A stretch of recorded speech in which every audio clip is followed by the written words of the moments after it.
Yan na ang ating finished product. Hi, salam for today's video. Magluluto tayo ulit gamit itong ating organic almond flour. Pero this time gagamit tayo ng banana. Yes. So, luto tayo ngayon ng para siyang cupcake or banana almond flour, banana almond cake or ano bang tawag. Okay? Ngayon, babalatan lang natin at imamash ang ating banana.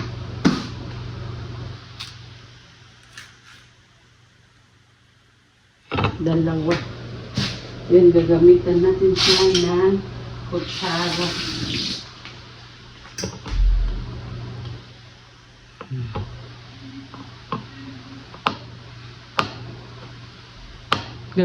Meron din akong anong tawag doon? Pecan? Hindi pecan. Walnut pala, walnut. Lalagyan din natin ng walnut. Yan. Tapos dito natin ilalagay yung egg, 2 eggs. Yan. Ganyan lang. Dito naman sa isang bowl or lalagay natin ang ating flour. Magbubukas pa tayo ng isa kasi yung isa kalahati na lang yun. So parang magiging 1 and 1/2 or 1/2. 1 pala 1. Kalahati kasi yung kanina. Ito kalahati din.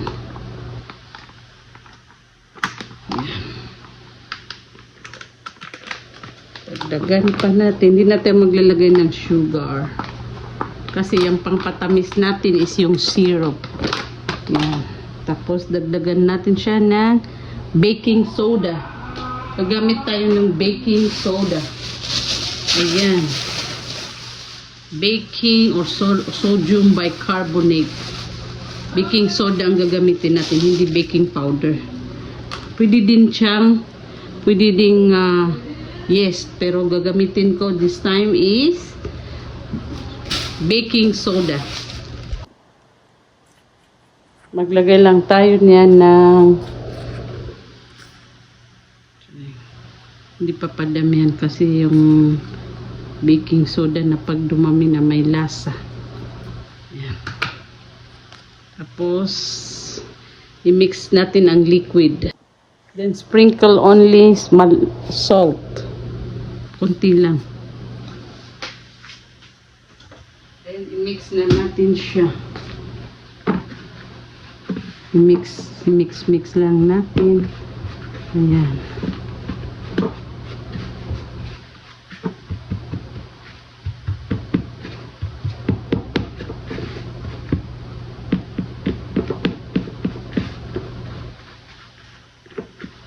Ganyan.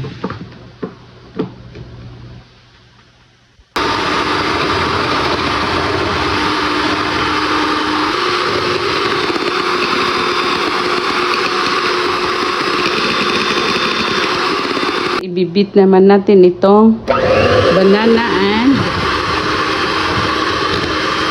egg yolk.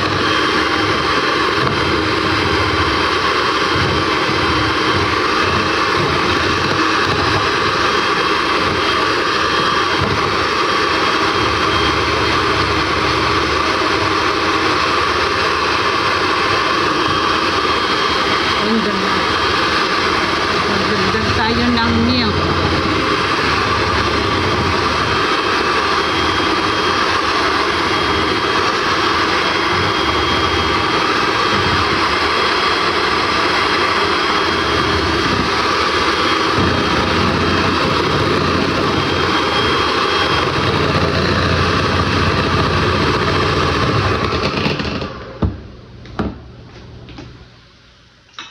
At tayo ng dadagdagan din natin ng walnut. Siyempre ito pupok-pukin or i-ground natin ng hindi naman pinong-pinong. Tama lang. So, dagdagan din natin yan. Walnut. So, imimix na natin ang ating liquid sa solid. I mean sa ating butter.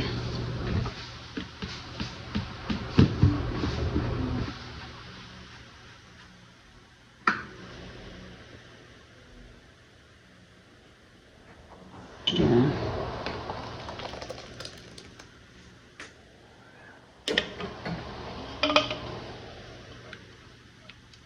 Napansin niyo wala tayong nilagay na sugar kasi gagamitan ko pa siya ng blueberry. Yan. Then, i-mix natin.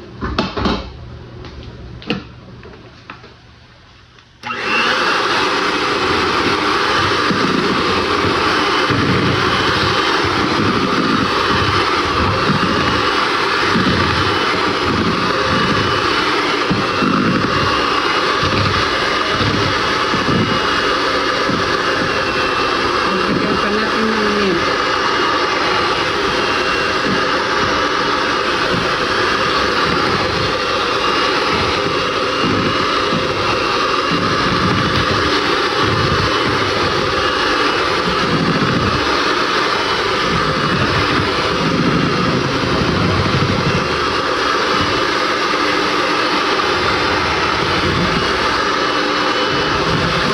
Ayan. Tansyahin nyo lang.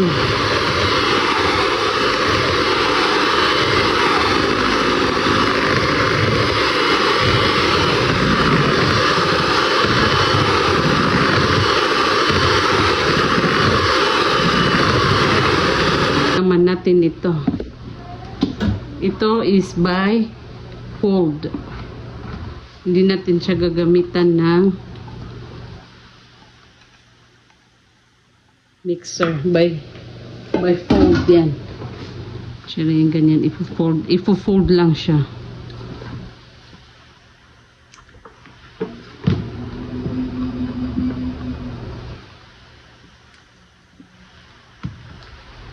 Pag ganito yung mixture natin na hinihiwala yung egg white sa egg yolk, yung naggumagawa ng merengue, napakalambot ng ating cake or kinalabasan.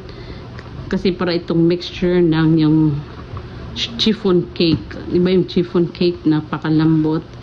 Yun ang technique. Magamit siya ng merengue or egg white. Ngayon, isasalang na natin. Kailangan mainit yung oven. Mag-oven tayo today.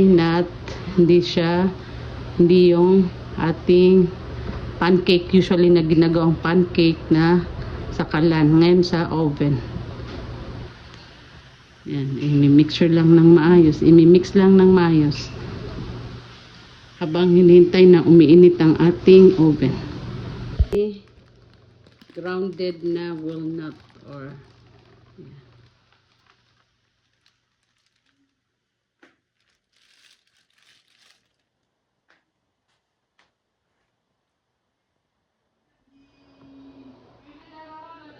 Tapos lalagyan pa natin ito ng blueberry. Itatapin ko lang.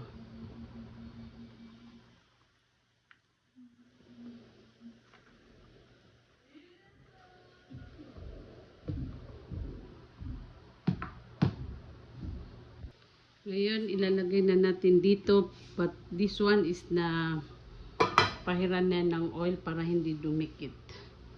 Parang malaki yata ito.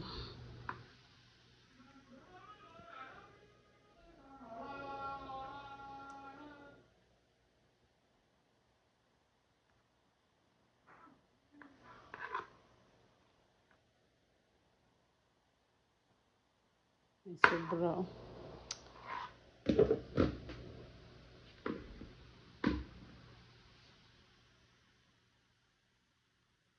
Kasi itong sobra na ipapancake ko.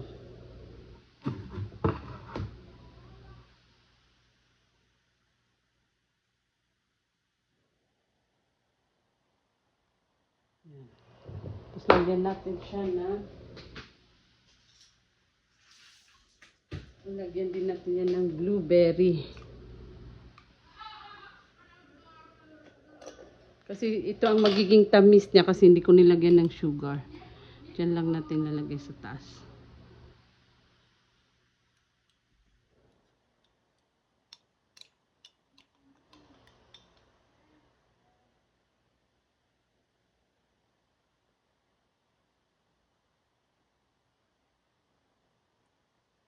Meron na siyang nuts.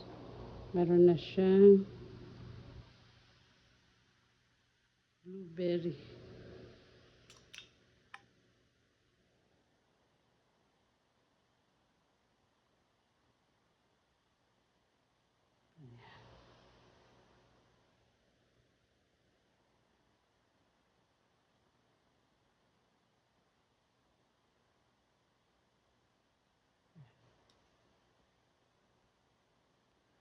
Let's see anong magiging resulta. Kasi ako nag-experiment lang talaga ako. Experiment. No limit of my pag yung utak ko nakaisip ng anong gagawin, ano naman ang gagawin ko dito, yan. So yung natira natin kasi hindi na magkasya doon, gagawin na lang nating pancake. Okay.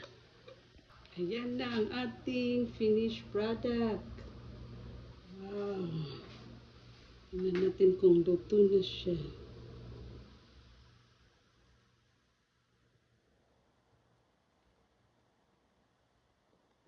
Ayan na ang ating finished product. Mag-slice tayo. At tingnan natin ang kung naluto na ba, anong lasa niya. Perfect ba?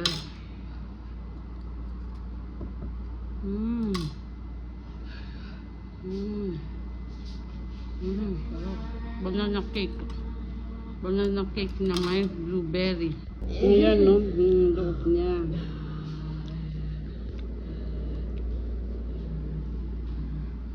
Banana cake na gamit ang almond flour.